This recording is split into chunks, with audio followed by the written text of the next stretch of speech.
రుణమాఫీనే ప్రధాన ఎజెండా నేడు cabinet meeting budget assembly సమావేశాలపై చర్చ గవర్నర్ కోట ఎమ్మెల్సీలు విద్యా వ్యవసాయ కమిషన్ల ఏర్పాటు కూడా జరుగుతుందట. ఈ రోజు మాట్లాడతారు అన్నట్టు. ఈ రోజు ఇది ఏది రైతు రుణమాఫీ మీద మాట్లాడతారు, ఎమ్మెల్సీలకు సంబంధించింది విద్యా వ్యవసాయ కమిషన్ల మీద గురించి. విద్యాశాఖకు ఏ మంత్రిని కేటాయిస్తాడో కానీ విద్యాశాఖ మంత్రి ఆరోగ్య శాఖ మంత్రి పట్ల మనం కూడా చిత్తశుద్ధితో దామోదర్ సాబ్ అదే ఇక చిత్తశుద్ధితో మనం కూడా ఉంటుంది. ఇక ఆల్రెడీ సర్వనాశనం పట్టించారు. ఇప్పుడు ఈ అకాడమిక్ ఇయర్ మాత్రం నాకిచ్చిరు. రేవంత్ అన్న పట్టించుకునేది లేదు, కాంగ్రెస్ ప్రభుత్వం పట్టించుకోలేదు. విద్యా వ్యవస్థపై పట్టున పెట్టాలి. అంతే. రెండవది ఫండ్స్ కూడా ఎక్కువ ఇవ్వాలి. దాని చేయలే నాశనం పట్టించారు.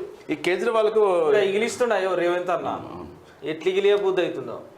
కేజ్రీవాల్కి ఫస్ట్ టైం అనుకుంటా ఈ సారాదందల రావడం, బెయిల్ రావడం ఇదే ఫస్ట్.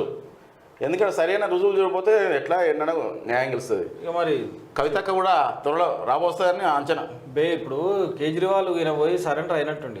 అయితే నిన్న మనం అనుకున్నాం కదా సాగిల పడుతున్నప్పుడు ఎప్పుడు సాగిల పడుతుంది సార్ సరెండర్ అయినాక సాగిల మొత్తం అయిపోయి ఈయన సాగిల పడితే అది అదే పడ్డట్టుండు.